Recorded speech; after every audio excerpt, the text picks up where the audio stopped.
우리에게 좋은 일이 일어납니다. 오늘 함께 묵상할 말씀은 시편 127편 1절 5절 말씀입니다. 산다는 것은 근본적으로 불확실합니다. 내일 일은 고사하고 한 치 앞도 알 수 없는 게 인생입니다. 그래서 불안합니다. 현대는 불안의 시대입니다.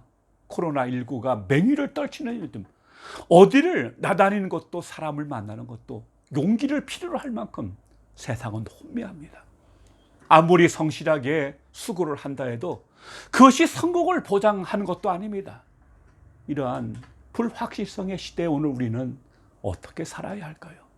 거기에 대한 답을 주는 게 오늘 본문 시편 127편입니다. 오늘 시편은 크게 두 부분으로 나눌 수 있습니다. 전반부는 1절, 2절로 인간이 의지를 가지고 노력할 수 있는 부분에서의 여호와의 절대 주권을 세 가지 예증을 들어 선언합니다. 1절에서는 그것이 두 가지로 제시되는데 가장 먼저 시인은 여호와 하나님을 세우는 분으로 묘사합니다. 시편 127편을 지은 이는 솔로몬입니다. 그는 왕이지만 건축에 관한 한 둘째 가람은 서울 정도의 전문가였습니다. 타고난 지혜도 지혜지만 성전 건축 7년, 왕궁 건축 14년, 그의 수많은 건축에 관여했기 때문입니다. 그러나 평생 건축을 했다 해도 과언이 아닌 사람입니다. 경험만큼 탁월한 배움이 어디 있겠습니까? 그러나 그런 솔로몬이 인정하는 게 하나 있었습니다. 그것은 여호와께서 집을 세우지 않으면 어떤 경우라도 건축에 실패할 수밖에 없다는 것입니다. 이러한 의도는 세우는 자의 수고가 헛되다는 표현에서 더욱 뚜렷해집니다. 먼저 헛되다는 히브리어 단어 샤오에는 공허, 허무란 뜻으로 하나님을 배제하고 하나님과 상관없이 행한 모든 것이 전적으로 허사이며 무익하고 무의미한 일임을 선명하게 나타냅니다. 1절, 2절에서 이 단어를 세 번이나 반복해 사용하므로 그것을 강조하고 있습니다. 오늘 본문이 강조하는 것은 아무리 애쓰고 수고한들 결과는 헛되게 수고한 것에 지나지 않는다는 것입니다. 본문에서 수고가 의미하는 것은 이들이 시시한 사물이 아니라 건축의 조예가 깊은 전문가들의 애씀을 말합니다. 시인은 그러한 지식과 경험이 많은 전문가일지라도 하나님께서 도와주시 않으면 허사라는 것입니다. 본문은 여호와의 절대 주권이 제시되는 두 번째 예증으로 파수꾼의 경성함을 들고 있습니다. 이는 이미 집을 건축하는 차원을 넘어 마을이 형성되고 성곽이 세워진 상황을 묘사함으로써 하나님의 보호와 돌보심이 얼마나 절대적인 요소인가를 강조하고 있습니다. 여기서 성을 지키는 주역이 파수꾼으로 묘사하는데 그들의 임무는 성실하게 깨어 성을 지키는 것입니다. 그런데 하나님이 지켜주지 않으면 그들의 수고가 허사라는 것입니다.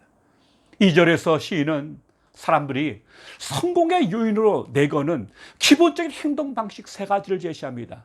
일찍 일어나는 것, 늦게 눕는 것, 수고의 떡을 먹는 것이 그것입니다.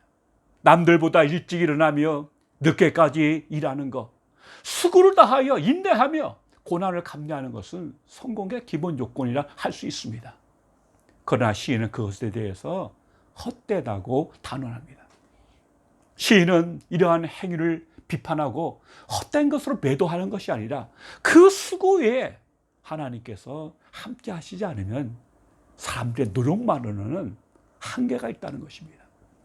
이거 참 재미있는 표현이 따라옵니다. 여호와께서 그 사랑하시는 자에게 잠을 주시는도다. 무슨 뜻입니까? 한때 고3 수험생들한테 이런 말이 회자되었습니다. 사당 오락입니다. 하루에 4시간 자면서 공부하면 합격이고 5시간 이상 자면 낙방한다는 말입니다. 그래서 잠을 줄여가며 코피 터지게 공부했습니다. 그러니 그 잠 또한 깊은 숙면을 취할 수 있었겠습니까? 그러나 솔직히 머리 싸매고 공부한다고 다 합격하고 잘 됩니까? 아닙니다. 이에 반해서 하나님께서는 그 사랑하시는 자에게 잠을 주십니다. 이는 영혼의 평안도 궁극적으로는 하나님의 주권에 달려있음을 의미합니다. 물론 사업이든 공부든 무엇이든 애쓰고 땀 흘리고 수고해야 합니다. 절대 거저되는 것은 없습니다. 대가를 치러야 합니다. 그러나 궁극적으로는 그 수고에 하나님께서 복을 주셔야 합니다. 하나님께서 누구에게 단잠을 주십니까? 그 사랑하시는 자입니다. 그러므로 본문에서 중요한 단어는 우리 자신이 그 사랑하시는 자가 되어야 한다는 사실입니다. 이를 위해서는 내가 누구인가에 대한 분명한 정체성이 정립되어야 됩니다. 그리고 하나님 앞에서 복되게 살아야 합니다. 여러분, 로마서 8장 28절을 기억하십시오. 하나님께서 누구에게 모든 것이 합력하여 서로 이룬다 하셨습니까? 하나님을 사랑하는 자, 곧 그 뜻대로 부르심을 입은 사람이 아닙니까? 행동보다 중요한 게 인간 존재, 내가 누구냐 하는 것입니다. 1절, 2절은 인간이 스스로의 의지를 가지고 노력할 수 있는 부분에서 나타나는 여호와의 절대 주권을 선언하는 것입니다. 이제 3절, 5절에서는 고대 근동에서 가장 큰 축복으로 여겼던 자녀의 문제를 신뢰로 들어서 인간의 의지로 될 수 없는 부분에서의 여호와의 절대 주권을 선언하고 있습니다. 그런데 깊이 생각하면은 이것은 앞의 부분과 분리될 수 없는 문제입니다. 다시 말해 3절은 1절에 집을 세우는 주제와 일맥상통한다는 얘기입니다. 집을 세운다는 것은 단지 건축물이 집 자체를 세운다는 물리적 의미만이 아니고 그 집의 이름, 곧 가문을 이으며 견고히 세운다는 의미를 함축합니다. 그런데 하나님으로부터 할당받은 땅, 즉 기업이 있고 기업 안에 아무리 견고하고 아름다운 집을 짓는다 해도 가문과 기업을 이을 후사가 없다면 아무런 소용이 없기 때문입니다. 결국 그 가문은 폐가 되고 말 것입니다. 그래서 하나님께서 아브라함을 불러 복을 약속하실 때 먼저 자신의 복, 자손의 복을 말씀하시고 더불어 땅을 주시겠다고 하신 것입니다. 한편 3절에서 그의 상급이로다도 같은 의미입니다. 127편에서 자식과 태의 열매, 그리고 여호와의 주신 기업과 그의 상급은 결국 같은 뜻입니다. 여기서 상급은 하나님이 주권적으로 베푸시는 은혜로운 결과임을 나타냅니다. 이를 통해 시인은 모든 근원적 축복은 철저히 하나님으로부터 무상으로 오며 조상의 기업을 이어나갈 자손들 역시 하나님의 은혜로 주어지는 것임을 분명히 하고 있습니다. 이어지는 4절은 3절에서 말한 자녀를 베푸신 하나님의 축복이 어떤 것인지를 보다 선명하게 드러내고 있습니다. 여기서 젊은 자에 해당되는 히브리어 단어 네우라는 기본적으로는 어린 시절을 의미하나 여기서는 혼인할 정도의 성의를 뜻합니다. 그러므로 젊은 자의 자식이란 젊어서 얻은 자식을 말합니다. 이 말을 여기서 왜 썼을까요? 젊어서 얻은 자식은 부모가 늙었을 때 다른 집안의 자식들보다 더욱 장성하여 부모를 더 잘 보호할 수 있음을 나타내기 위한 것으로 풀이됩니다. 한편 시인은 자녀를 장사의 수정의 화살에 빗대고 있습니다. 여기서 장사는 아주 강한 용사를 의미합니다. 강하고 탁월하여 누구도 맞설 수 없는 강한 용사가 손에 가득 화살을 쥐고 상대에 맞서고 있는 모습을 상상해 보십시오. 이러한 표현을 통해서 시인은 젊은 자가 하나님의 축복으로 자녀를 얻게 된 모습은 누구도 대적하기 힘든 늠름하고 강건하며 구비된 용사의 모습으로 묘사하고 있습니다. 5절은 4절과 같은 내용으로 전통의 화살이 가득한 자의 복됨을 노래한 것입니다. 결국 5절 역시 많은 자녀를 지닌 자의 복됨을 강조하고 있습니다. 앞서 3절, 4절에 표현했다면 진정으로 복 있는 사람은 힘 있는 사람도 용기 있는 사람도 많이 소유한 사람도 아닙니다. 그는 하나님이 주시는 것으로 채워져 있는 사람입니다. 사람은 자기가 욕심내는 것을 채울 수 있습니다. 자기가 원하는 것도 가질 수 있습니다.